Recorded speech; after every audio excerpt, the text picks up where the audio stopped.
Dice chapter में हमने देखो सबसे पहले पढ़ा था केस फर्स्ट। केस फर्स्ट क्या था देव? केस फर्स्ट जिसमें 1 फिगर के क्वेश्चन होते हैं, केस सेकंड जिसमें 2 फिगर के क्वेश्चन होते हैं, और केस 3 जिसमें मोर देन 2 फिगर के क्वेश्चन होते हैं। और तीनों ही केस में डाइस को सॉल्व करने की, तीनों ही केस में डाइस को सॉल्व करने की सिर्फ और सिर्फ 3 ही ट्रिक है ना? सिर्फ और सिर्फ 3 ही ट्रिक है। 1 कॉमन ट्रिक, 2 कॉमन ट्रिक और नो कॉमन ट्रिक, है ना? 1 कॉमन ट्रिक, 2 कॉमन ट्रिक और नो कॉमन ट्रिक। और इन तीनों ट्रिक से हम कोई भी क्वेश्चन सॉल्व कर देते हैं। लेकिन कल हमने ओपन डाइस पढ़ना शुरू किया था, और ओपन डाइस में कल हमने कुछ डिफरेंट टाइप्स की फिगर देखी थी। बहुत ही डिफरेंट टाइप्स की फिगर देखी थी ओपन डाइस में हमने। तो कल कितने क्वेश्चंस हम लोग कर चुके थे टोटल, जल्दी से बता दो। सर मैंने पूरी दुनिया से अलग नाम रखा है, इसलिए मेरा नाम जरूर लिया करो, हरदत्त। अच्छा जी, हाँ जी। टोटल कितने क्वेश्चंस हम लोग कर चुके थे?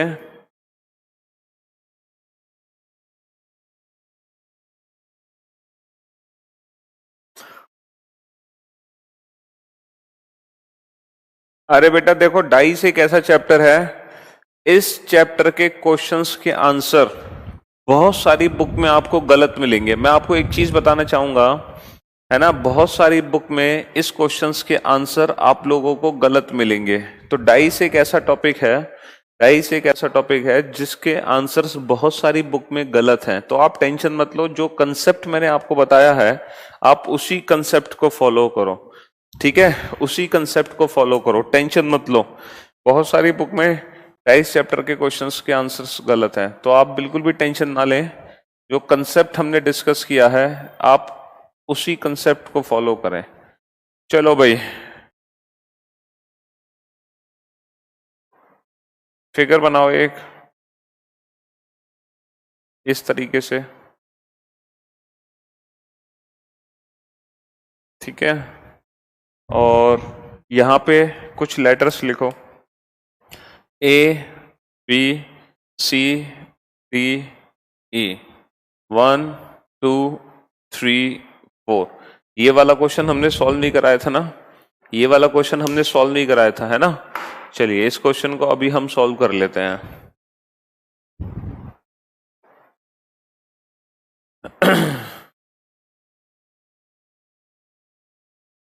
और 4 ऑप्शन मैं आपके सामने बनाने जा रहा हूं, ठीक है? Option A, option B, option C and option D. ये 4 ऑप्शन आपके सामने हैं, ए बी सी डी, ठीक है? और ऑप्शन ए है A B C, option B है ए बी, ऑप्शन सी है डी ई, ऑप्शन डी है डी बी सी। ये 4 ऑप्शंस आपके सामने हैं, ये 4 ऑप्शंस आपके सामने हैं, ये 4 ऑप्शंस आपके सामने हैं, ठीक है? फटाफट से इस क्वेश्चन का आंसर दे दिए, और आप सभी इस क्वेश्चन को कुछ ही सेकंड्स में सॉल्व कर सकते हैं। आई नो ये बड़ा सिंपल सा क्वेश्चन है, इस क्वेश्चन का आंसर आप लोग कुछ ही सेकंड्स में दे सकते हो। फटाफट से इस क्वेश्चन को सॉल्व कीजिए।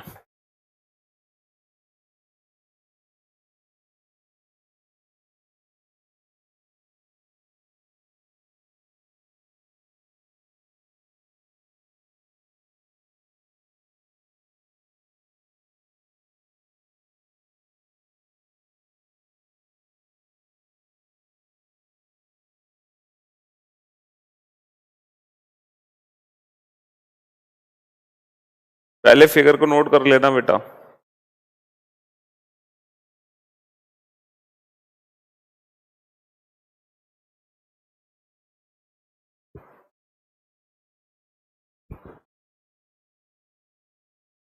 पहले फिगर को नोट कर लेना, क्योंकि काफी इंटरेस्टिंग फिगर है। इसीलिए पहले फिगर को नोट कर लेना, ठीक है। नोट कर लिया आप लोगों ने फिगर। चलिए अब मैं आपको बताता हूं इस क्वेश्चन को हमें कैसे डील करना है, ठीक है। हाँ देखो, ये जो ओपन फिगर आपके सामने है, जब इस फिगर को हम फोल्ड करेंगे, जब इस फिगर को हम फोल्ड करेंगे, जब इस फिगर को हम फोल्ड करेंगे तो बेटा ये जो ए है, ए ये किसके अपोजिट आएगा? सर ए आएगा सी के opposite. Opposite to A is C, opposite to D is E. Alternate का कंसेप्ट हमें यहां पर यूज करना है, अल्टरनेट का कंसेप्ट। ए की अल्टरनेट सरफेस कौन सी है? सी। डी की अल्टरनेट सरफेस कौन सी है? E. Opposite to A is C, opposite to D is E. और ये जो लेटर बी है ये किसके अपोजिट होगा?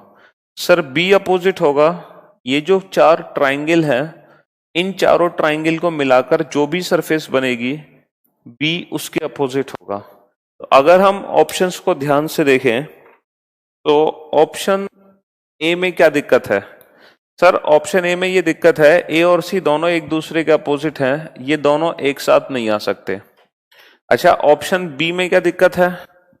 सर ऑप्शन बी में ये प्रॉब्लम है कि बी और नंबर्स एक दूसरे के अपोजिट हैं, ये एक साथ नहीं आ सकते। ऑप्शन सी में क्या दिक्कत है? सर डी और ई एक दूसरे के अपोजिट हैं, ये एक साथ नहीं आ सकते। तो बचा क्या?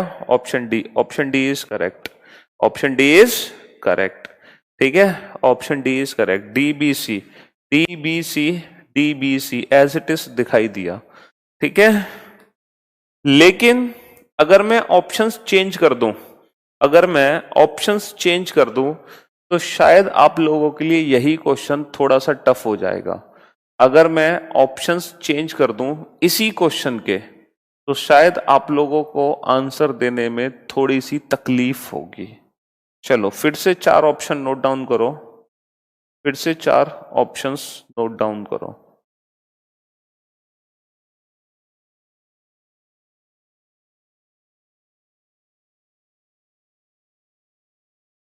और अब आप आंसर देना। हाँ जी, ये क्वेश्चन नंबर 37 के ऑप्शन थे और ये क्वेश्चन नंबर 38 के ऑप्शन है, और इन दोनों का फिगर ये है, इन दोनों का फिगर ये है, question number 37 to question number 38। Option A है, ऑप्शन ए 1 3 2 4, सॉरी एक second,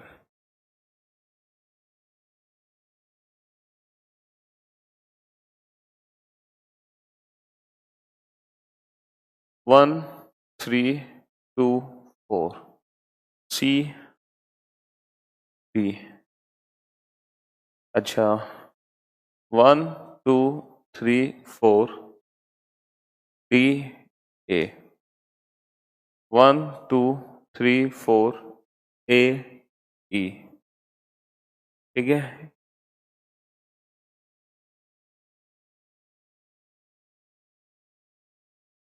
one two three four सी ई, ये चार ऑप्शन आपके सामने हैं। अब बताओ कौन सा ऑप्शन करेक्ट होगा? इन चार ऑप्शन को एलिमिनेट करना बहुत ही सिंपल था, इन चार ऑप्शन को एलिमिनेट करना बहुत ही सिंपल था। कैसे इन चार ऑप्शन को एलिमिनेट करना क्यों इतना सिंपल था? क्योंकि सर हमने हर उस ऑप्शन को एलिमिनेट कर दिया जिसमें दो अपोजिट सरफेस एक साथ दिखेंगी, लेकिन ये एक ऐसा क्वेश्चन है कि जिसमें कोई भी दो अपोजिट सरफेस एक साथ नहीं दिखेंगी, कोई भी दो अपोजिट सरफेस एक साथ नहीं दिखेंगी। तो फिर इस क्वेश्चन में हम एलिमिनेशन किस बेसिस पे करेंगे? तो ये बड़ा ही इंटरेस्टिंग क्वेश्चन है। देखो कुछ स्टूडेंट को लग रहा होगा कि ऑप्शन ए करेक्ट है, ऑप्शन ए करेक्ट है। तो फॉर योर काइंड इंफॉर्मेशन मैं आप लोगों को बताना चाहूंगा कि ऑप्शन ए में सबसे बड़ी प्रॉब्लम पता है क्या है?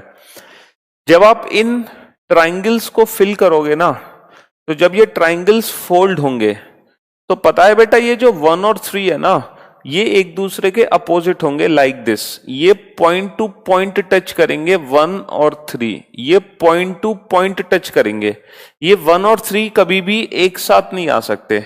1 और 3 हमेशा पॉइंट टू पॉइंट टच करेंगे, 1 और 3 हमेशा पॉइंट टू पॉइंट टच करेंगे, जैसे कि बाकी ऑप्शंस में है। तो ऑप्शंस ए में सबसे छोटी सी मिस्टेक थी ये वाली कि जो 1 और 3 है वो बेटा पॉइंट टू पॉइंट टच करेंगे, point two point, Devanshu point two point touch करेंगे 1 और 3, ठीक है। अच्छा, अब यहां पर देखो ऑप्शन बी में, ऑप्शन बी में क्या दिक्कत है? ऑप्शन बी में ये छोटी सी प्रॉब्लम है कि ये जो ए है ना, ए ये 1 से साथ कनेक्टेड है। ए किससे जुड़ा हुआ है सर? जो ए है वो 1 के साथ कनेक्टेड है, लेकिन जब हमने ऑप्शन बी को ध्यान से देखा तो ए को 2 के साथ कनेक्ट कर दिया। तो ये तो गलत है, क्योंकि अगर ए 1 के साथ है तो ए हमेशा 1 के साथ ही रहेगा। देखो 4 के साथ क्या है? ई। 4 के साथ क्या है? ई। 1 के साथ क्या है? ए। 1 के साथ क्या है? ए, ये सही है। 3 के साथ क्या है? सी। 3 के साथ क्या है? सी।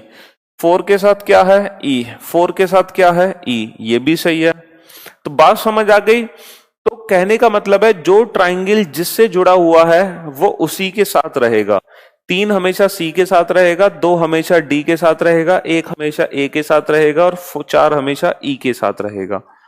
अब बच गए हमारे पास 2 ऑप्शन।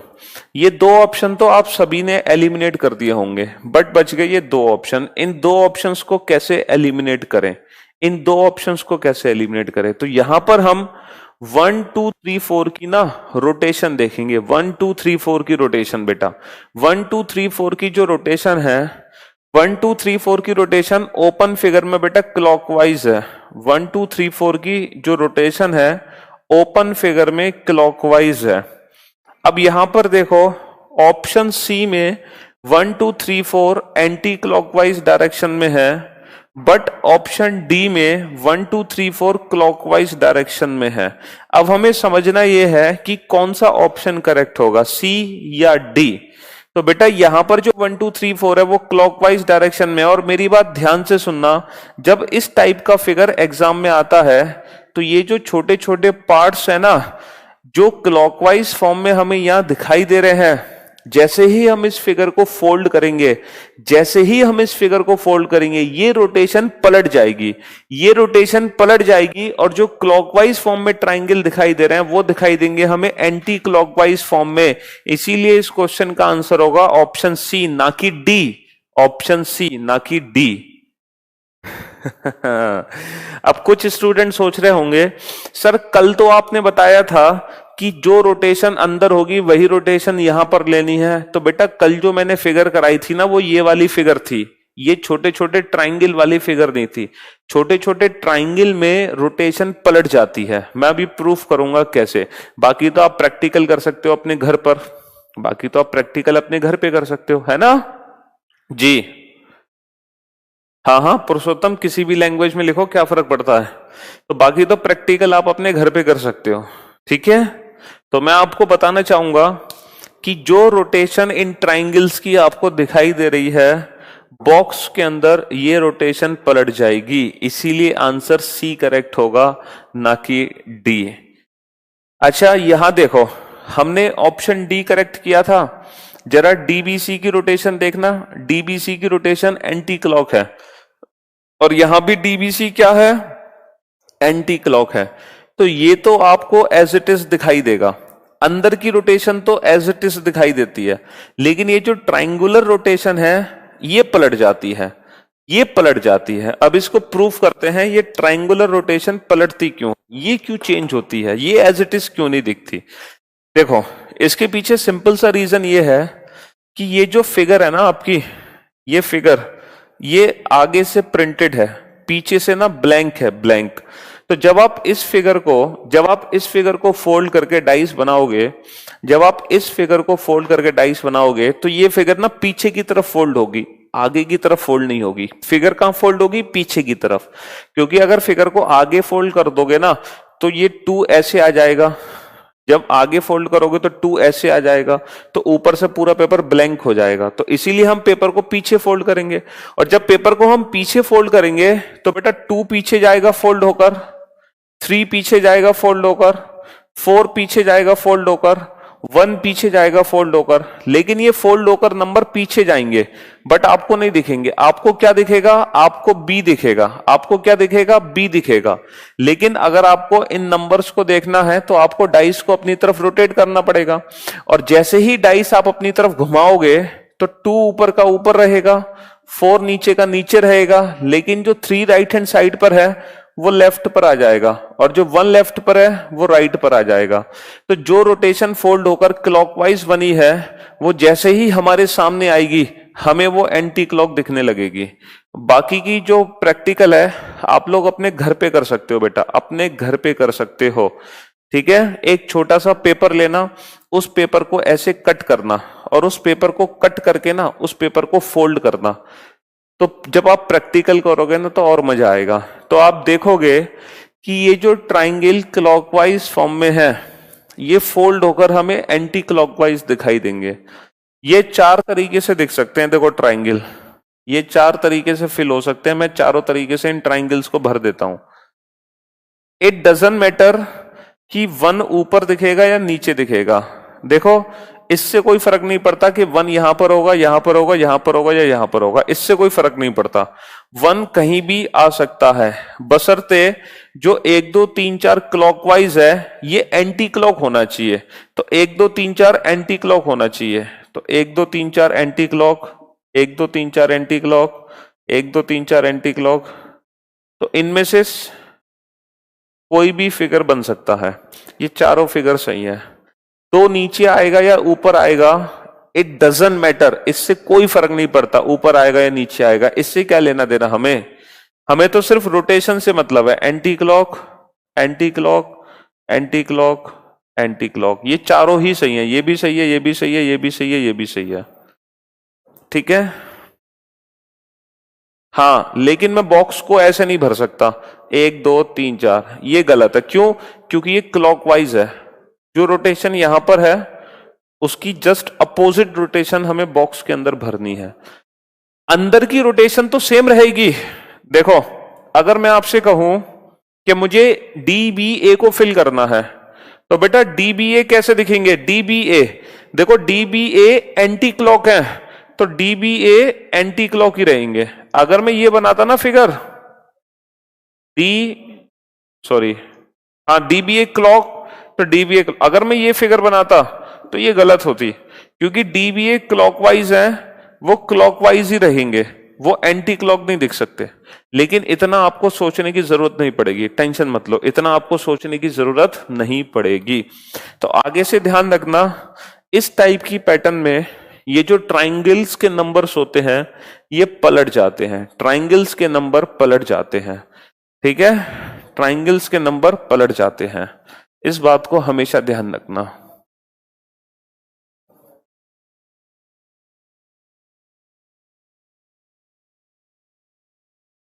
तो डाइस के जो क्वेश्चंस होते हैं ना वो बेसिकली ना ऑप्शंस पे डिपेंड करते हैं।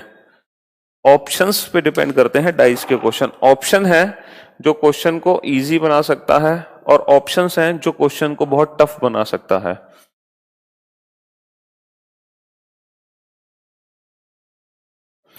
बाकी देखो मैं तो आपसे सिंपल इतना कहता हूं कि जो कंसेप्ट मैं बता रहा हूं डाइस का वो आप घर पे प्रूफ कर सकते हो प्रैक्टिकली करके। ठीक है, मैं ये नहीं कहूंगा रट डालो मेरे कहने से। किसी को भी अगर संदेह है मेरे कंसेप्ट पर तो वो घर पे प्रैक्टिकल कर सकता है डाइस बनाकर, तो सारे डाउट उसके दूर हो जाएंगे, सारे भ्रम उसके दूर हो जाएंगे। चलो ये वाली फिगर है बेटा, ये भी एक डिफरेंट फिगर है, इस फिगर को बनाओ। ये भी एक डिफरेंट फिगर है, बना लो इस फिगर को। M N T P R A B C D. ठीक है, ये भी एक डिफरेंट फिगर है। अब यहां पर मैं आपको 4 ऑप्शन देना चाहूंगा। ऑप्शन ए, यहां भी बेटा रोटेशन जो होगी पलट जाएगी, यहां भी रोटेशन पलट जाएगी।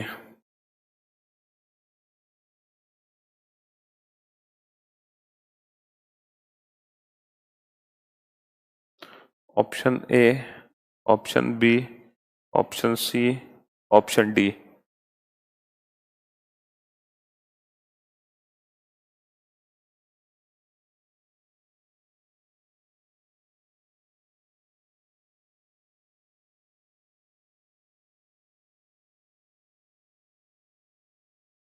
ए B C D P T, A B C D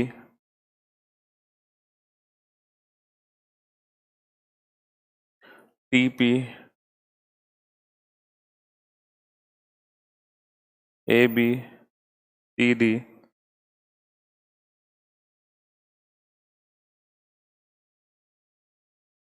M P,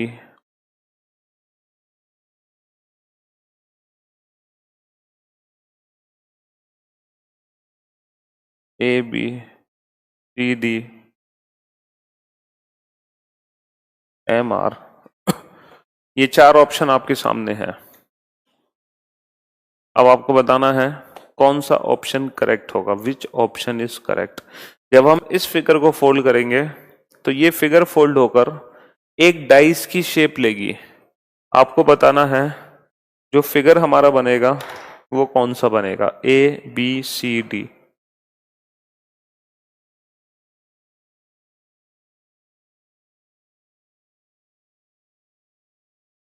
Neha very good job, Shivam good job, Saket good job, Dharmendra good job, Saanvi good job,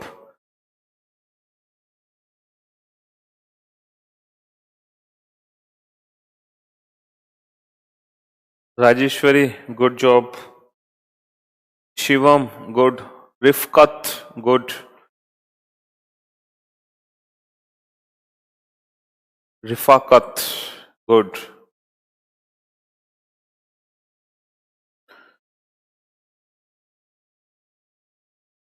Abhishek good, Umesh good job, Dharmendra good, Himanshu good, Abhishek good, Sarmas good, Vishwa very good, Sharmas good, Vishal good, Shubh very good, Puneet good job, Shashi, Aarti, Sunil very good job, Kapil, Sunil, Shashi, Ravi, Ruchi, Aarti, Narendra, Tej very good job, Sonesh good job, very good job. सबके answers ठीक थे जिन जिन के मैंने नाम लिए, जिन जिन के नाम मैं ले पाया। चलिए तो देखते हैं इस फिगर को। अच्छा, बहुत सारे बच्चे कंफ्यूज्ड हैं ऑप्शन डी में, और जिनको लगता है ऑप्शन डी बन सकता है वो फटाफट से एक काम करें, फोन को अपने सामने रखें और जल्दी से हाथ ऊपर करके खड़े हो जाएं। फटाफट से, जल्दी से फोन को अपने सामने रख के हाथ ऊपर करके खड़े हो जाओ फटाफट से। अरे बच्चा, जब आप इस फिगर को फोल्ड करोगे तो आपने शायद इस पे ध्यान नहीं दिया, ये छोटे छोटे चार बॉक्स हैं, स्मॉल स्क्वायर्स हैं। तो जब ये चार बॉक्स आपस में ऐड होंगे तो बेटा फिगर ये वाली बनेगी, ना कि ये वाली फिगर। बेटा ये तो तब बनती है जब चार ट्राइंगल जुड़ते हैं, तो ये वाली फिगर नहीं बनेगी, ये वाली फिगर बनेगी। तो ये दो अलग अलग फिगर हैं, अगर इनको जोड़ते हैं तो ये बनते हैं। पुराने वाले क्वेश्चन में जब इसको जोड़ते हैं तो ये बनता है। तो ये ट्राइंगल कहां से आ गए बेटा, ट्राइंगल कहां से आ गए, ट्राइंगल कहां से आ गए, ऑप्शन ए और ऑप्शन डी तो देखते ही एलिमिनेट कर दो, ऑप्शन ए और डी तो देखते ही एलिमिनेट कर दो। ये ट्राइंगल कहां से आ गए, तो जिनको लगता था ए और डी वो फटाफट से मोबाइल सामने रख के हाथ ऊपर करके खड़े हो जाएं जल्दी से, कम ऑन। चलो बेटा, PT PT A B C D, PT A B C D कोई भी किसी का अपोजिट नहीं है। PM A B C D, P M A B C D कोई भी किसी के अपोजिट नहीं है। तो अब हमें देखना यहां पर ये होगा कि ए बी सी डी की रोटेशन क्या बनेगी, ए बी सी डी की रोटेशन क्या बनेगी, रोटेशन क्या बनेगी बेटा, ए बी सी डी की रोटेशन क्या बनेगी। तो अगर हम ए बी सी डी की रोटेशन देखते हैं, अगर हम ए बी सी डी की रोटेशन यहां पर देखते हैं तो ए बी सी डी यहां पर क्लॉकवाइज फॉर्म में है, तो ये बॉक्स के अंदर हमें दिखाई देगा एंटी क्लॉकवाइज फॉर्म में। क्या A B C D anti clock है? नहीं सर, ये क्लॉकवाइज है, but A B C D anti clock यहां पर है, इसीलिए ऑप्शन बी करेक्ट होगा, ना कि ऑप्शन सी। देखो ऑप्शन बी और सी की लड़ाई थी, ऑप्शन बी और सी की, हाँ बैठ जाओ बैठ जाओ, हाँ अब बैठ जाओ ऑप्शन बी और सी की लड़ाई थी, ठीक है। यहां पर A B C D clockwise form है, तो बेटा ए बी सी डी की एंटी क्लॉकवाइज फॉर्म सही होगी, इसीलिए ऑप्शन बी करेक्ट होगा, ना कि ऑप्शन सी। ऑप्शन ए और डी की तो कोई लड़ाई नहीं थी, ऑप्शन ए और ऑप्शन डी की तो कोई लड़ाई नहीं थी, समझ आ गया। तो थोड़ा सा ये ध्यान देना बेटा, ये स्क्वायर है ना कि ट्रायंगल्स, तो ये वाली फिगर नहीं, ये वाली फिगर बनेगी। ये सारे क्वेश्चंस के प्रैक्टिकल आप घर पे कर सकते हो, ठीक है, बिल्कुल प्रियंका।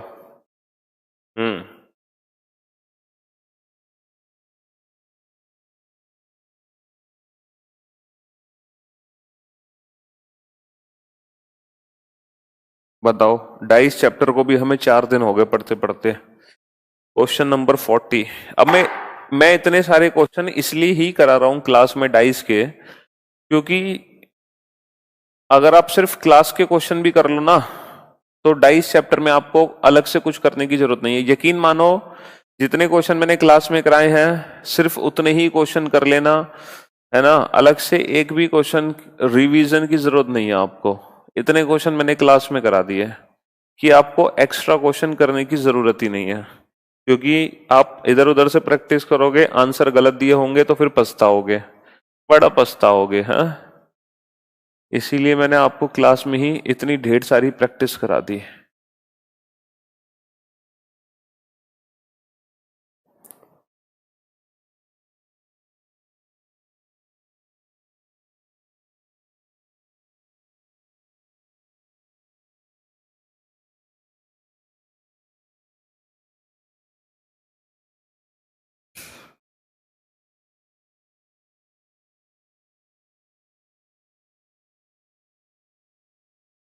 पहली फिगर, दूसरी फिगर, तीसरी फिगर, चौथी figure.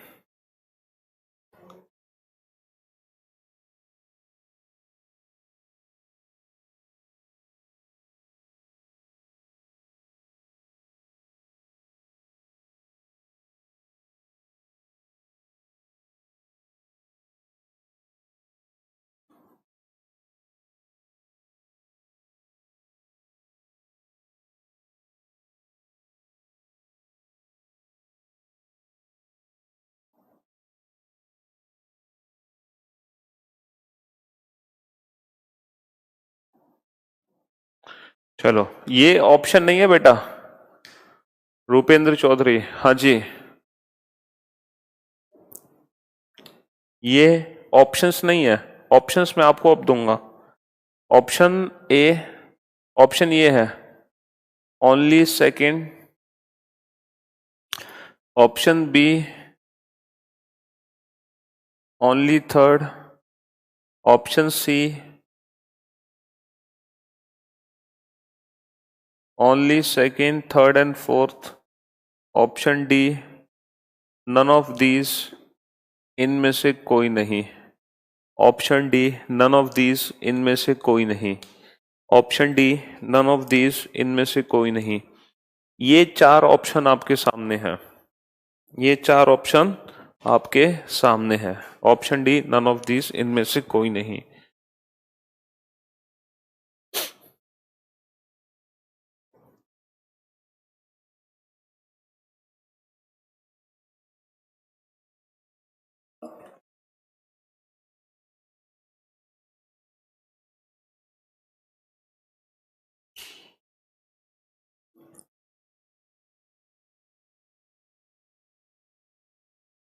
Very good Sonis, very good Shanvi, very good Mani, good job. Aman नहीं, Sonis, Ayush, Ravi, Indra Bhushan, Harish, Ravi, Sonis, Abhishek, okay, good job. अच्छा बेटा, पहला ऑप्शन तो देखो कभी बन ही नहीं सकता, क्योंकि ये दोनों एक साथ नहीं आ सकते, ये दोनों एक दूसरे के अपोजिट हैं, ये एक साथ नहीं आ सकते, तो पहला ऑप्शन तो बन ही नहीं सकता। ओके बेटा, ये बताओ ऑप्शन सेकंड में क्या दिक्कत है? ये जो ए है ना, ए, ये किसके अपोजिट है? सर ये अपोजिट है इसके, इस वाली सरफेस के अपोजिट है ऑप्शन ए।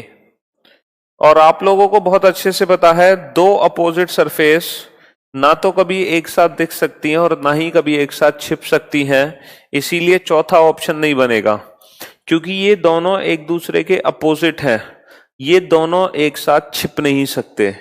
दो अपोजिट सरफेस ना तो कभी एक साथ छिप सकती हैं और ना ही कभी एक साथ दिख सकती हैं, ये दोनों एक दूसरे के अपोजिट हैं, ये दोनों छिप नहीं सकते, इन दोनों में से एक का दिखना जरूरी है, और इन दोनों में से एक ऑप्शन सेकंड में भी है और इन दोनों में से एक ऑप्शन थर्ड में भी है। क्या दिक्कत है बेटा ऑप्शन थर्ड में?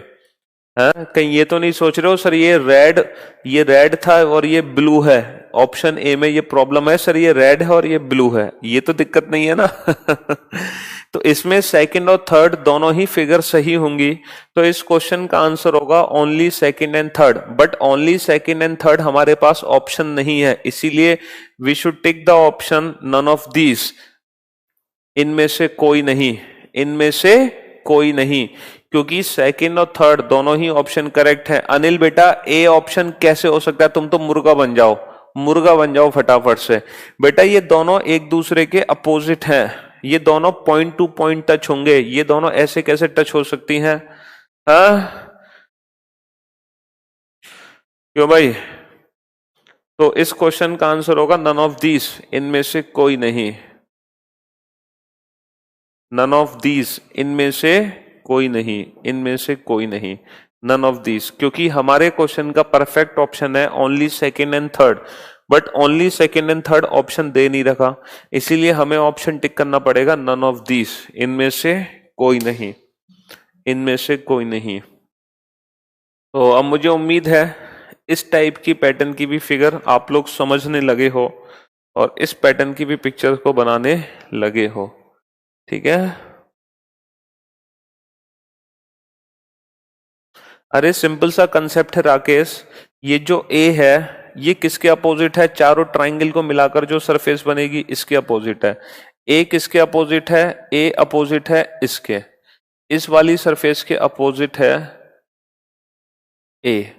और आप लोगों को डाइस में कंसेप्ट बहुत अच्छे से पता है कि दो अपोजिट सरफेस ना तो कभी एक साथ दिख सकती है ना कभी एक साथ छिप सकती हैं, तो ये दोनों एक साथ छिप नहीं सकती, मतलब ए भी छिप गया और ये भी छिप गई, इसका मतलब फोर्थ फिगर गलत है। और पहली तो इसलिए गलत है क्योंकि ये दोनों अपोजिट होंगे, ये दोनों साथ नहीं हो सकते।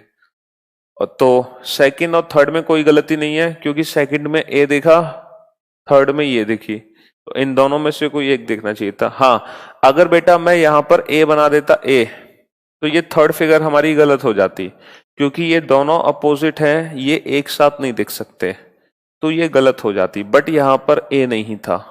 तो दो अपोजिट सरफेस में किसी भी एक सरफेस का देखना जरूरी है, और कोई भी एक सरफेस इसमें भी थी इसमें भी, इसीलिए इस क्वेश्चन का आंसर है only second and third, only second and third. But ये ऑप्शन दे नहीं रखा, और ये ऑप्शन ना देने की वजह से हमें नन ऑफ दिस ऑप्शन को टिक करना पड़ेगा, इनमें से कोई नहीं, इनमें से कोई नहीं, इनमें से कोई नहीं। अरे यार जो स्टूडेंट कह रहे हैं सर ऑप्शन सी क्यों नहीं टिक कर सकते, फटाफट से मुर्गा बन जाओ, जल्दी से मुर्गा बन जाओ। ऑप्शन सी में बेटा चौथा भी फिगर है, क्या चौथा ऑप्शन सही है?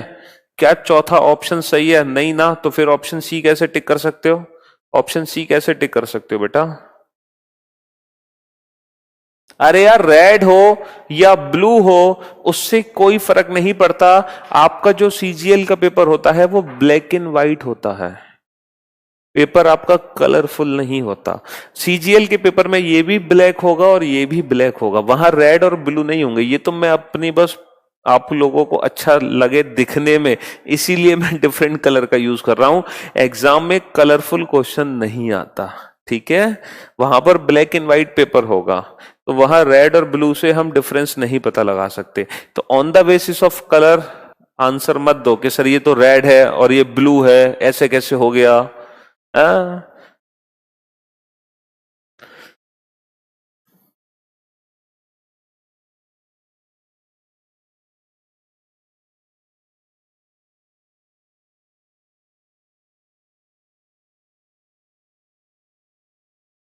Very next. Question number 41. Question number 41.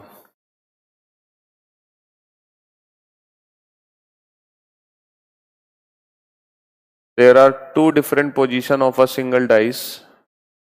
एक ही डाइस की टू डिफरेंट पोजीशन है, first position second position. First position पे लेटर्स हैं A B C D E F. There are two different position of a single dice, ठीक है। अब हमें ये बताना है, जब हम इस डाइस को ओपन करेंगे तो ये डाइस ओपन होने के बाद हमें कैसे दिखाई देगा। लाइक ए,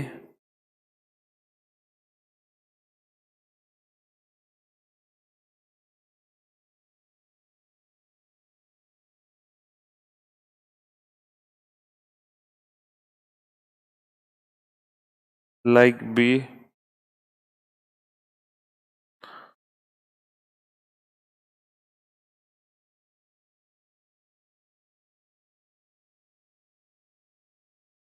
लाइक सी,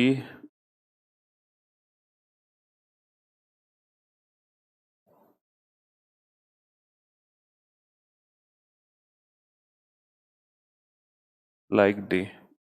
अब आपको इस डाइस को ओपन करना है। अब आपको इस डाइस को ओपन करना है। ये एक डाइस है जिसकी दो स्थितियां आपके सामने है, और जब ये डाइस खुलेगा तो खुलने के बाद आपको कैसे दिखाई देगा। जब ये डाइस ओपन होगा तो ये डाइस ओपन होने के बाद आपको कैसे दिखाई देगा, ये हमें बताना है। और ये चार ऑप्शन आपके सामने है, ठीक है। ये चार ऑप्शन आपके सामने हैं। मैं आपको ऑप्शन देता हूं,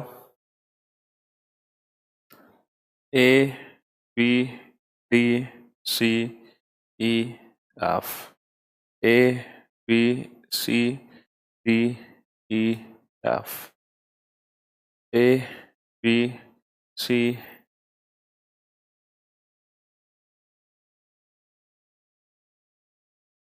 D E F. A B C D E F.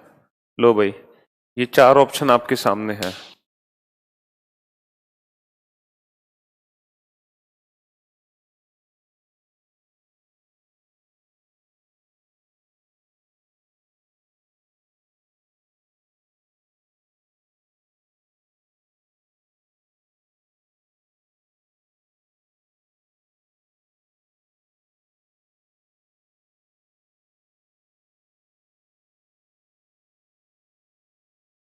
चलो थोड़ा सा चेंज कर लेना, यहां पर एफ कर लेना, यहां पर ई कर लेना। साधना, साधना, ठीक है। हाँ भाई,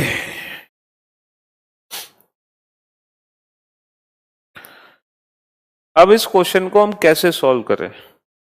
क्यों सर, क्या दिक्कत है इस क्वेश्चन को सॉल्व करने में। दिक्कत ये है बेटा, दिक्कत ये है कि इस क्वेश्चन को ना तो हम वन कॉमन ट्रिक से सॉल्व कर सकते, ना टू कॉमन ट्रिक से, ना ही नो कॉमन ट्रिक से। क्योंकि नो कॉमन ट्रिक में जनरल और स्टैंडर्डाइज का कंसेप्ट होता है, लेकिन यहां पर जनरल और स्टैंडर्डाइज का कंसेप्ट यूज नहीं हो सकता। तो सर ये ना तो वन कॉमन ट्रिक से सॉल्व होगा, ना टू कॉमन, ना नो कॉमन, यानी कि हम यही पता लगा सकते हैं कि ए के अपोजिट डी है, ई है या एफ है। तो बेसिकली ए बी सी के अपोजिट डी ई एफ में से कोई भी आ सकता है। हाँ, अगर हमारी मजबूरी होगी तो हम आंसर कैसे देंगे? टॉप के अपोजिट टॉप, फ्रंट के अपोजिट फ्रंट, राइट के अपोजिट राइट। याद है ना आप लोगों को? वो मजबूरी का केस था। लेकिन जनरली इसके आंसर होंगे ए बी सी के अपोजिट कोई भी हो सकता है, डी ई एफ। यानी कि इस डाइस को हम सॉल्व नहीं कर सकते। बट अब हम क्वेश्चन कैसे बनाएं? तो हमें एक चीज तो कंफर्म है ना कि ये जो ए बी सी है ये तीनों एक साथ हैं, ये कभी भी एक दूसरे के अपोजिट नहीं आ सकते। ये कभी भी एक दूसरे के अपोजिट नहीं आ सकते। तो बेटा जो बी और सी है वो दोनों एक साथ हैं। बी और सी दोनों एक साथ हैं। क्या बी के अपोजिट कभी सी आ सकता है? नहीं आ सकता ना, क्योंकि ए बी सी ये तीनों लेटर एक साथ हैं, ये कभी भी एक दूसरे के अपोजिट नहीं आ सकते ओपन फिगर में। जबकि ऑप्शन ए में बी के अपोजिट सी है और ये इम्पॉसिबल है, इसीलिए option A eliminate. Sir option B में ए के अपोजिट सी है, इज इट पॉसिबल है? अपोजिट टू ए सी, क्या ए के अपोजिट सी हो सकता है? गलत। ऑप्शन डी में ए के अपोजिट सी है, क्या ए के अपोजिट सी हो सकता है? कभी नहीं हो सकता। तो बचा क्या? ए के अपोजिट एफ हो सकता है भाई, ए के अपोजिट एफ हो सकता है, ए के अपोजिट एफ हो सकता है, बी के अपोजिट ई हो सकता है, बी के अपोजिट ई हो सकता है और डी के अपोजिट सी हो सकता है। ये ऑप्शन करेक्ट है, ऑप्शन सी। भाई बी के अपोजिट कभी सी नहीं आ सकता, ए के अपोजिट कभी सी नहीं आ सकता, ए के अपोजिट कभी सी नहीं आ सकता, इसीलिए तीन ऑप्शंस एलिमिनेट हो गए। ठीक है, ऑप्शन ए भी गया, ऑप्शन बी भी गया, ऑप्शन डी भी गया, तो बचा क्या? Option C. तो कहने का मतलब है हम ओपन फिगर से क्लोज फॉर्म भी बना सकते हैं और हम क्लोज फिगर से ओपन फिगर भी बना सकते हैं। ठीक है, प्रियंका, गीता, अमन, सोनिश, धर्मेंद्र, जितेंद्र, केदार, सुजीत, तो हम क्लोज फॉर्म से ओपन फिगर भी बना सकते हैं, ओपन फिगर से क्लोज फॉर्म भी बना सकते हैं। दोनों क्वेश्चन कर सकते हैं हम शॉर्ट फॉर्म में। ठीक है, दोनों ही क्वेश्चन हम शॉर्ट फॉर्म में कर सकते हैं।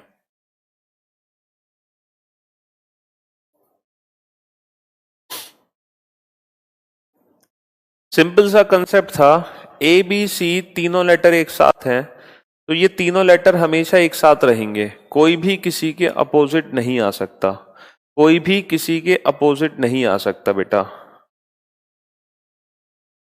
बेटा बी ऑप्शन में ए के अपोजिट सी है, each alternate surfaces are opposite to each other, तो ए के अपोजिट सी है, बट ये पॉसिबल ही नहीं है। सर ऑप्शन ए में बी के अपोजिट सी है और ये भी पॉसिबल नहीं है। ऑप्शन डी में ए के अपोजिट सी है और सर ये भी पॉसिबल नहीं है, ये भी पॉसिबल नहीं है, ये भी पॉसिबल नहीं है। ठीक है,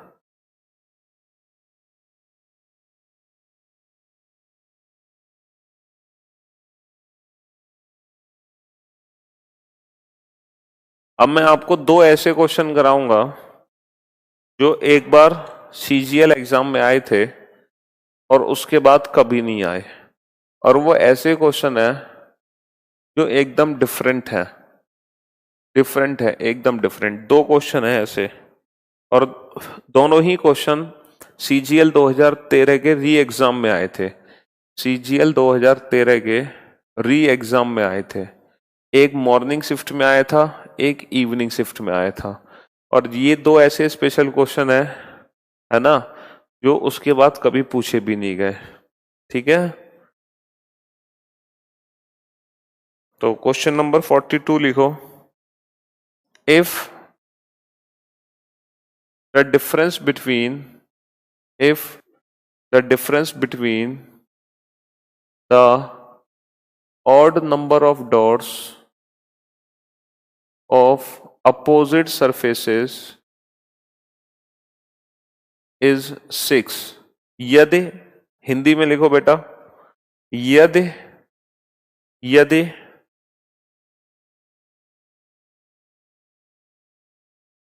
यदि विपरीत सतहों पर विषम बिंदुओं का अंतर 6 हो, यदि किसी पासे में विपरीत सतहों पर विषम बिंदुओं का अंतर 6 हो, यदि किसी पासे में विपरीत सतह पर विषम बिंदुओं का अंतर 6 हो, तो कौन सी आकृति सही है?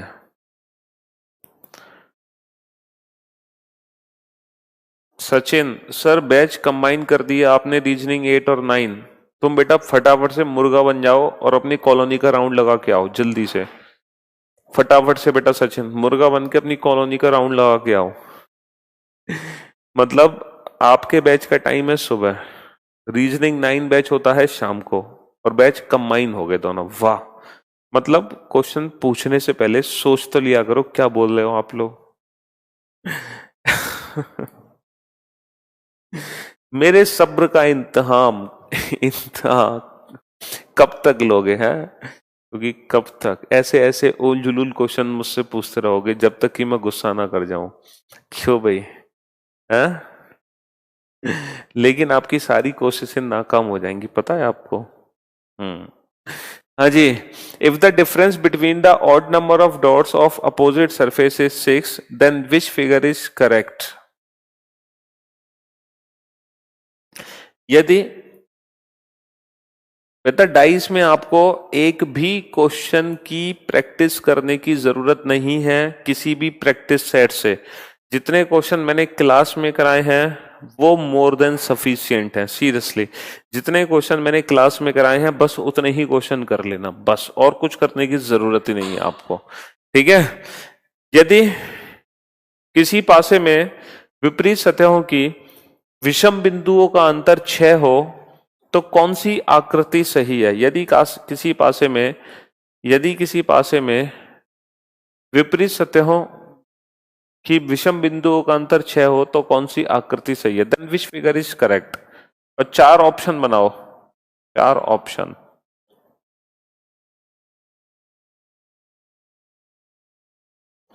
हमें बताना है कौन सा ऑप्शन हमारा करेक्ट होगा।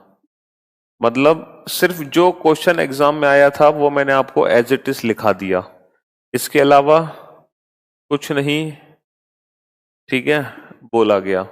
4 ऑप्शन बने थे और हर ऑप्शन में कुछ ना कुछ डॉट बनी थी। 1 2 3 4 5 6 7 8, 1 2 3 1 2 3 6, 1 2 3 4, ऐसे डॉट्स बनी हुई थी। इस तरीके का डाइट्स था, ठीक है। 1 2 3 4 5, इसमें 5 डॉट बनी थी। 1 2 3, इसमें 3 डॉट बनी थी। 1 2 3 4 5 6 7, इसमें 7 डॉट बनी थी। 1 2 3 4 5 6 7 8, 1 2 3 4 5 6, 1 2 3 4 5 6 7 8, 1 2 1 4 5, 1 2 3 4, 1 2 3, ये क्वेश्चन था। यदि किसी पासे में विपरीत सतहों पर विषम बिंदुओं का अंतर 6 हो तो कौन सी आकृति सही है?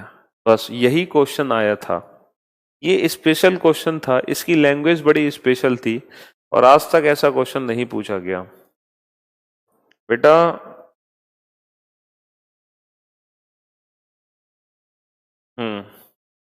अब इस क्वेश्चन का आंसर हम कैसे दें? कुछ समझ ही नहीं आ रहा सर, हमसे पूछना क्या चाह रहा है। चलो, अगर हम तुक्का लगाने की कोशिश करते, हालांकि मुझे आंसर मत देना, तुम अपने अपने जहन में रखना, मुझे अब व्यक्त करने की जरूरत नहीं है, सिर्फ अपने जहन में रखना, ठीक है। अगर आपको तुक्का लगाना होता तो आप किस ऑप्शन पे तुक्का लगाते? किस ऑप्शन की फीलिंग्स आपको आ रही हैं? किस ऑप्शन की फीलिंग्स आपको आ रही हैं? देवांशु को या जिन स्टूडेंट को ऑप्शन सी की फीलिंग्स आ रही हैं, ऑप्शन सी की फीलिंग्स आ रही हैं, मैं उन लोगों को एक बात बताना चाहूंगा जिनको ऑप्शन सी की फीलिंग्स आ रही हैं, उनकी फीलिंग्स बहुत ही खराब है, निहायत ही खराब है, बहुत खराब फीलिंग्स है उनकी। वो बच्चे कभी भी इन फ्यूचर एग्जाम में तुक्के लगा के ना आए, उनके तुक्के कभी नहीं सही होने वाले, क्योंकि उनकी फीलिंग्स बहुत खराब है। जिनको ऑप्शन सी की फीलिंग्स आ रही हैं, पूछो क्यों? बेटा ऑप्शन सी में ये कितनी बिंदु है? 8। ये भी कितनी बिंदु है? 8। कभी किसी पासे में सेम नंबर रिपीट होता है? कभी किसी पासे में सेम नंबर रिपीट होता है? इसीलिए ऑप्शन सी की फीलिंग्स तो दूर दूर तक नहीं आनी चाहिए। अच्छा, हालांकि इस क्वेश्चन का आंसर इस क्वेश्चन की लैंग्वेज में छिपा हुआ है। इस क्वेश्चन का आंसर इस क्वेश्चन की लैंग्वेज में छिपा हुआ है। क्वेश्चन की लैंग्वेज है if the difference between odd number of dots. इसका मतलब जो डाइस पे डॉट्स बनी हुई हैं वो विषम बनी हुई हैं। अगर विषम डॉट बनी हुई है तो बेटा ये 4 डॉट इवन कहां से आ गई? सर ये 4 डॉट इवन कहां से आ गई? तो जो विषम डॉट है वो ये है 3, 5, 7। इसीलिए हमारा ऑप्शन बी करेक्ट होगा, क्योंकि पासे में जो डॉट्स बनी हुई हैं वो विषम बनी हुई है, विषम ऑड नंबर ऑफ डॉट्स हैं। और ऑड नंबर ऑफ डॉट्स का तो एक ही फिगर था, बाकी सारे figure even number of dots के थे। तो इवन नंबर ऑफ डॉट्स का तो सारे फिगर गलत होंगे ना, क्योंकि क्वेश्चन ही है ऑड नंबर ऑफ डॉट्स का। ये तो था आंसर लगाने का एक अप्रोच, लेकिन कंसेप्ट क्या है इस क्वेश्चन का, तो मैं आपको कंसेप्ट समझाता हूं। देखो, जब भी ऑड नंबर ऑफ डॉट्स की बात होगी ना, जब भी ऑड नंबर ऑफ डॉट्स की बात होगी, तो बाय डिफॉल्ट आपको ऑड नंबर ऑफ डॉट्स लेनी है 1, 3, 5, 7, 9, 11 बाय डिफॉल्ट। और हर दो अपोजिट सरफेस का सम कितना है? सॉरी, हर दो अपोजिट सरफेस का डिफरेंस कितना है? 6। डिफरेंस 6 है।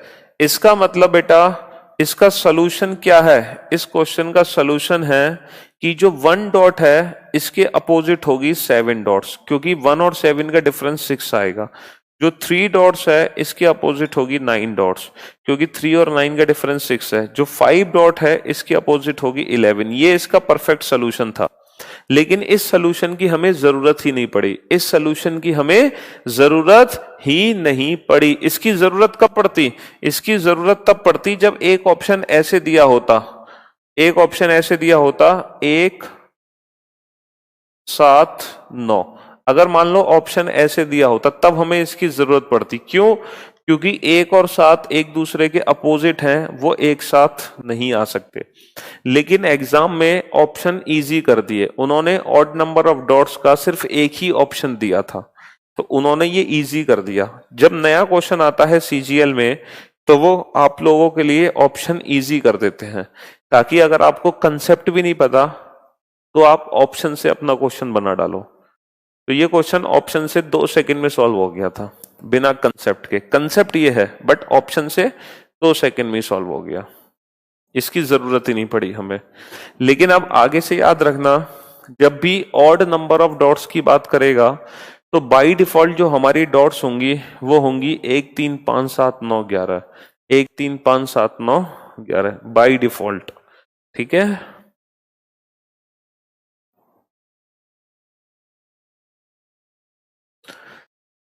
नेक्स्ट ये आया था इवनिंग शिफ्ट में। ये क्वेश्चन तो आया था मॉर्निंग शिफ्ट में, ये आया था इवनिंग शिफ्ट में। ठीक है, ये 2 क्वेश्चन आए थे सेम लैंग्वेज पर। इफ द डिफरेंस बिटवीन, और इस क्वेश्चन के आंसर भी किसी किसी बुक में आपको गलत देखने को मिल जाएंगे। तो डाइस चैप्टर एक ऐसा है जिसके बहुत सारी बुक्स में आंसर परफेक्ट नहीं दे रखे हैं, इसलिए मेरी आप लोगों से गुजारिश है कि जितने क्वेश्चन क्लास में कराए मैंने उतने सफिशिएंट है आप लोगों के लिए। इफ द डिफरेंस, देखो प्रैक्टिस हमेशा उन चैप्टर्स की करनी चाहिए, प्रैक्टिस हमेशा उन चैप्टर्स की करनी चाहिए जो लॉजिकल चैप्टर्स हैं और जिसमें हमें स्पीड की जरूरत है। ठीक है, उन चैप्टर्स की प्रैक्टिस करनी चाहिए। लॉजिकल की तो बहुत ही ज्यादा जरूरी है, जितने भी लॉजिकल चैप्टर्स हैं उसमें तो प्रैक्टिस मस्ट रिक्वायर्ड है, क्योंकि लॉजिकल क्वेश्चंस की प्रैक्टिस जितनी करोगे उतनी अच्छा होगा आप लोगों के लिए। और जिस चैप्टर में हमें स्पीड की जरूरत है ना, जिसमें कैलकुलेशंस होती है, स्पीड की जरूरत है, उनकी प्रैक्टिस की जरूरत है, उन चैप्टर्स की प्रैक्टिस की जरूरत है, ताकि हम स्पीड इंप्रूव कर सकें। लेकिन डाइस एक ऐसा चैप्टर है, इसमें हम हर क्वेश्चन को चुटकियों में ही सॉल्व कर सकते हैं, ठीक है। इसमें हमें इतनी स्पीड की जरूरत नहीं है, क्योंकि हमने क्लास में ही इतनी प्रैक्टिस कर ली।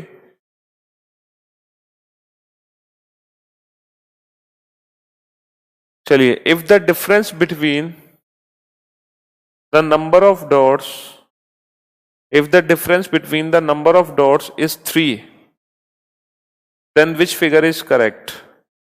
यदि यदि किसी पासे में विपरीत सतहों पर बिंदुओं का अंतर 3 है, यदि किसी पासे में यदि किसी पासे में यदि किसी पासे में यदि किसी पासे में विपरीत सतहों की बिंदुओं का अंतर 3 है, तो कौन सी आकृति सही होगी। तो कौन सी आकृति सही होगी। तो कौन सी आकृति सही होगी।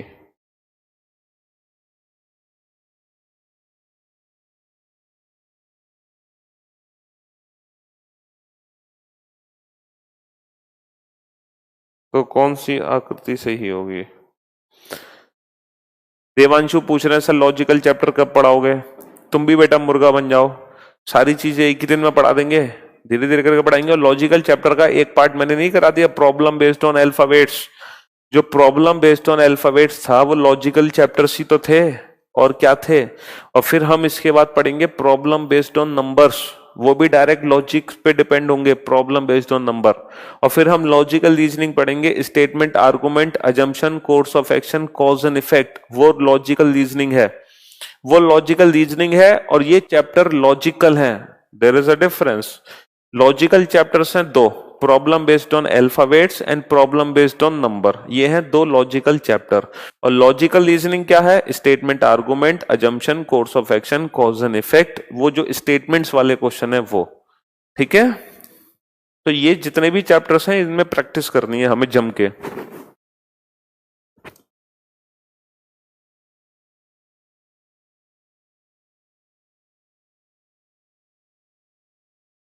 सबको मुर्गा बना रहे हैं आज। हाँ कनिष्क, सबको मुर्गा बनाना है, और सब अभी तो कुछ देर में अंडे भी देना शुरू करेंगे। चलो, if the difference between the number of dots is 3, then which figure is correct.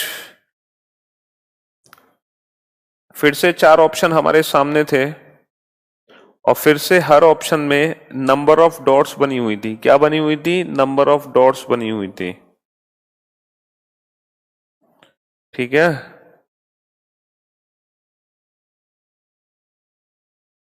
Number of dots बनी हुई थी। अब नंबर ऑफ डॉट्स नहीं बना रहा मैं, सीधा नंबर लिख रहा हूं।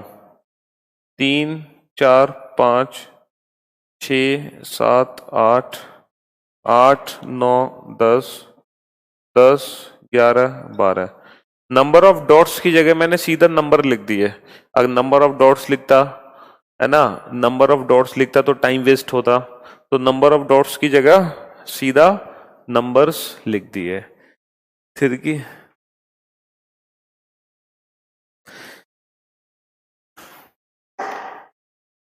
बेटा शशि अपना ज्यादा दिमाग में चलाओ, तुम क्वेश्चंस पे ध्यान दो। अब देखो ये जो क्वेश्चन है, इस क्वेश्चन में क्या दिक्कत है, जो ऊपर वाले क्वेश्चन में हमें हिंट मिली थी वो हिंट हमें हटा दी गई। ऊपर वाले क्वेश्चन में हमें क्या हिंट मिली थी, ऑड नंबर ऑफ डॉट्स। और ये जो ऑड नंबर ऑफ डॉट्स की हिंट है, ये जो ऑड नंबर ऑफ डॉट्स की हिंट है वो नीचे वाले क्वेश्चन में हटा दी गई। नीचे वाले क्वेश्चन में हटा दी गई, ऑड नंबर ऑफ डॉट्स की हिंट नीचे वाले क्वेश्चन में हटा दी गई। अब हम इस क्वेश्चन को कैसे सॉल्व करें। तो बेटा ये जो क्वेश्चन है ये पासे का क्वेश्चन है, और पासे में जनरली कितने नंबर होते हैं सर, 1, 2, 3, 4, 5, 6। क्या पासे में 6 7 8 होते हैं, 8 9 10 होते हैं, 10 11 12 होते हैं? नहीं होते सर, पासे में नंबर होते हैं 1 2 3 4 5 6। तो बस ये हमारे क्वेश्चन का आंसर आ गया, ये हमारे क्वेश्चन का आंसर आ गया। ना तो इसमें ऑड है ना इवन है। ये तो बात हो गई आंसर टिक करने की, लेकिन इस क्वेश्चन का कंसेप्ट क्या है? कंसेप्ट मैं आपको समझाता हूं। इस क्वेश्चन का कंसेप्ट क्या है? देखो, हर दो अपोजिट सरफेस का डिफरेंस कितना आना चाहिए? 3 आना चाहिए ना। तो 1 के विपरीत 4 है, 2 के विपरीत 5 है, 3 के विपरीत 6 है। बेटा ये इसका परफेक्ट सोल्यूशन है, ये परफेक्ट सोल्यूशन है इस क्वेश्चन का, ये परफेक्ट सोल्यूशन है इस क्वेश्चन का। तो अब आगे से ध्यान रखना, अगर गलती से ऑड वर्ड यूज होगा तो बाय डिफॉल्ट नंबर होंगे 1 3 5 7 9 11। अगर इवन वर्ड यूज होगा तो बाय डिफॉल्ट नंबर होंगे 2 4 6 8 10। और अगर कुछ भी नंबर यूज ना हो, नॉर्मल क्वेश्चन हो, तो नंबर यूज होते हैं 1 2 3 4 5 6 बाय डिफॉल्ट। ठीक है, तो ये हम मान के चलते हैं, ये हम मान के चलते हैं।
चलिए भाई,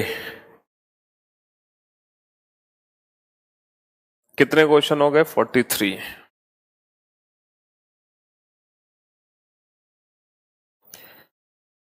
ढेर सारे क्वेश्चन हमने इस चैप्टर में बना डाले, और मैंने हर टाइप का क्वेश्चन करा दिया आपको, हर टाइप का। बस एक लास्ट क्वेश्चन बच गया है, एक लास्ट क्वेश्चन बच गया है, और हम हर टाइप का क्वेश्चन इस चैप्टर में कर चुके हैं, हर टाइप का। बेटा इवन में स्टार्टिंग के नंबर लिए जाएंगे 2 4 6 8 10 12, 2 4 6 8 10 12, ये नंबर लिए जाएंगे इवन में। अरे इवन में 2 4 6 8 10 12 ये नंबर होंगे, 1 2 3 4 5 6 6 नंबर होंगे, क्या दिक्कत है? चलो भाई, अब एक लास्ट क्वेश्चन करते हैं, आखिरी क्वेश्चन।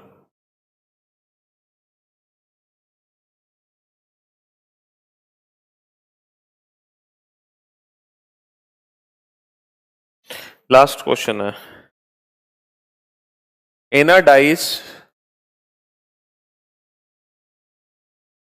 2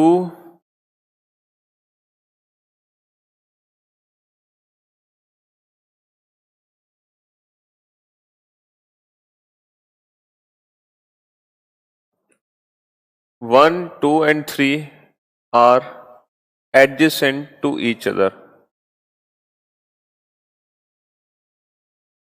एक पासे में, एक पासे में 1 2 3 एक दूसरे के पड़ोसी हैं। आप जैसा विश्व में कोई नहीं है गुरु जी।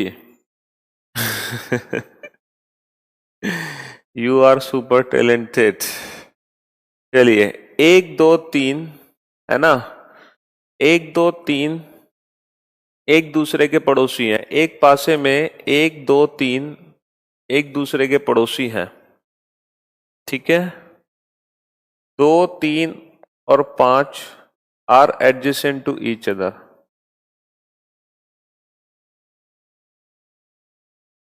2 3 5 एक दूसरे के पड़ोसी हैं।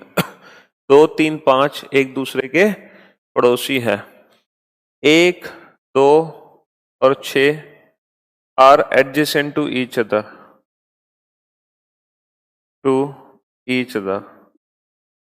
एक दो छह एक दूसरे के पड़ोसी हैं, एक दो छह एक दूसरे के पड़ोसी हैं। Then find the number which is opposite to 1, opposite to 2, opposite to 3, opposite to 4, opposite to 5 and opposite to 6। अब इस क्वेश्चन को कैसे सॉल्व करेंगे? ये एक ऐसा क्वेश्चन है, ये लैंग्वेज बेस्ड क्वेश्चन है, ये लैंग्वेज बेस्ड क्वेश्चन है। इस क्वेश्चन में डाइस बनाकर ही नहीं दिए, सिर्फ ये बता दिया 1 2 3 पड़ोसी, 2 3 5 पड़ोसी, 1 2 6 पड़ोसी। अब इस क्वेश्चन को हम कैसे सॉल्व करेंगे? तो बेटा इस क्वेश्चन में हम स्टेटमेंट को कंपेयर करते हैं। आप ये देखो यहां पर कितने नंबर कॉमन है? सर 2 नंबर कॉमन है, 2 3 2 3। और आपको 2 कॉमन ट्रिक पता है? 2 कॉमन ट्रिक क्या कहती है बेटा?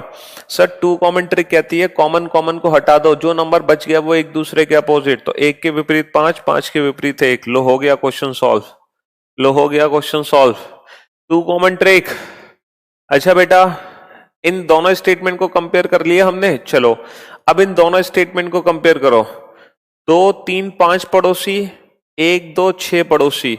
तो यहां पर कौन सी ट्रिक लगेगी बेटा? यहां पर 1 कॉमन ट्रिक लगेगी। और याद करो 1 कॉमन ट्रिक क्या कहती है? क्लॉकवाइज घूमते हैं, लेकिन यहां पर क्लॉकवाइज तो घूम नहीं सकते, क्योंकि 2 3 5 लिखे या 2 5 3 लिखे, बात तो एक ही है। तो यहां पर क्लॉकवाइज तो घूम नहीं सकते, लेकिन एक चीज जरूर पता थी कि 1 कॉमन में ये जो कॉमन नंबर होता था, इस नंबर वो नंबर होता था जो नंबर रह जाता था, जो नंबर बच जाता था। तो बेटा कौन सा नंबर बच गया? सर 4 बच गया, 4 बच गया।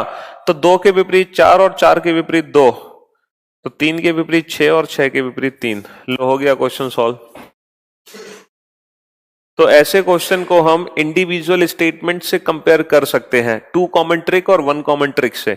देखो 2 कॉमन ट्रिक क्या कहती है? मान लो 1 2 3 कॉमन है, 2 3 4, ये पड़ोसी, तो 2 3 2 3 हटा दो, तो 1 के विपरीत 4 होगा। 2 कॉमन ट्रिक से तो ये पता चला। मान लो एक क्वेश्चन है 1 2 3 पड़ोसी और 3 4 5 पड़ोसी, तो यहां पर 1 कॉमन ट्रिक लगेगी। तो 1 कॉमन ट्रिक के अकॉर्डिंग क्या पता चलेगा? 3 के विपरीत क्या आएगा? जो नंबर रह जाता है 6 आएगा। तो स्टेटमेंट वाले सिस्टम में 2 कॉमन ट्रिक ऐसे लगती है, 1 कॉमन ट्रिक ऐसे लगती है, क्योंकि 1 कॉमन ट्रिक में बेटा हम क्लॉकवाइज नहीं घूम सकते। याद है ना 1 कॉमन ट्रिक में क्या करते थे कि हम नंबर को लिख के क्लॉकवाइज घूमते थे, हम नंबर को लिख के क्लॉकवाइज घूमते थे। तो ये दोनों एक दूसरे के अपोजिट आते थे, और 3 के विपरीत वो नंबर आता था जो नंबर रह जाता था, जो नंबर मिस हो जाता था, है ना, 1 से लेकर 6 तक जो दिखाई नहीं देता था। कौन सा? 6। तो 6 आ गया। हाँ हाँ, आप इन दोनों को कंपेयर कर सकते हो। 1 2 हटा दो, तो बेटा 3 के विपरीत 6। आंसर तो सेम ही आना है, आंसर तो सेम ही आना है। ठीक है, आंसर तो सेम ही आना है। तो हम पहले 2 स्टेटमेंट को कंपेयर कर सकते हैं बेटा। Devanshu SSC pre 193.5 marks, good job Devanshu, great. देखो फर्स्ट सेकंड स्टेटमेंट को कंपेयर करो। 2 3 हटा दो, तो opposite to 1 is 5, opposite to 1 is 5। ठीक है, फर्स्ट थर्ड को कंपेयर करो। 1 2 कॉमन, तो opposite to 3 is 6, opposite to 3 is 6। लो हो गया क्वेश्चन सॉल्व। ठीक है, इस तरीके से हम इन क्वेश्चंस को डील कर सकते हैं।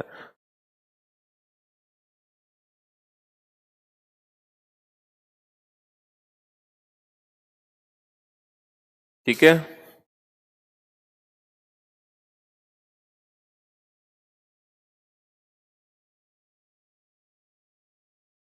चलिए भाई, तो फाइनली ये चैप्टर हो चुका है बेटा खत्म। मैं इस चैप्टर में हर टाइप के क्वेश्चन करा चुका हूं सॉल्व, ओपन डाइस से रिलेटेड भी और क्लोज फॉर्म से रिलेटेड भी। अब देखो इस चैप्टर के बाद हम पढ़ेंगे cube and cuboid. Cube and cuboid जो इसी का सेकंड पार्ट है, जिसको हम बोलते हैं घन और घनाव, जिसमें हम क्या करते हैं, एक डाइस लेते हैं, उसको कलर करते हैं, और डाइस को कलर करने के बाद उसकी कटिंग करते हैं। कटिंग करते हैं छोटे छोटे स्मॉलर क्यूब्स में, छोटे छोटे घनों में, छोटे छोटे घनों में काट देते हैं उसको, है ना, स्मॉलर क्यूब्स में कट कर देते हैं। तो छोटे छोटे घनों में काटेंगे इसको जब हम पढ़ेंगे क्यूब एंड क्यूबॉइड। तो कल से हम स्टार्ट करेंगे क्यूब एंड क्यूबॉइड, कलर करेंगे हम क्यूब से। 7 जन्मों का डाइस हो गया। चलिए भाई, तो thank you so much guys, thanks a lot and love you all. You are the world best teacher. Thank you so much Kajal, thank you so much Neha, thank you so much Rahul, thank you so much Kiran, thank you so much Sanjay. चलिए ठीक है, thank you so much Manoj. Heads off sir, you are greatness, you are so talented. Sir आपको झारखंड आना होगा please, देखो जहां भी जाएंगे जरूर अपडेट करेंगे आप लोगों को, ठीक है, टेंशन मत लो। चलिए, गॉड ऑफ रीजनिंग। चलिए, तो thank you so much guys, thanks a lot. मिलते हैं आप लोगों से नेक्स्ट क्लास में। Love you all, thank you. Abhishek, Bhagirath, Rahul, Devanshu, Atish, Poonam, Abhilash, Manoj, Puneet, Dharmendra, Sunil, Kiran, Bobby, Priyanka, Subhash, Manish, Bobby क्या नाम है भैया आपका, बॉबी, सरस्वती, किरण, विक्रम, प्रीतम। चलिए, तो thank you so much. Okay, bye bye, take care yourself.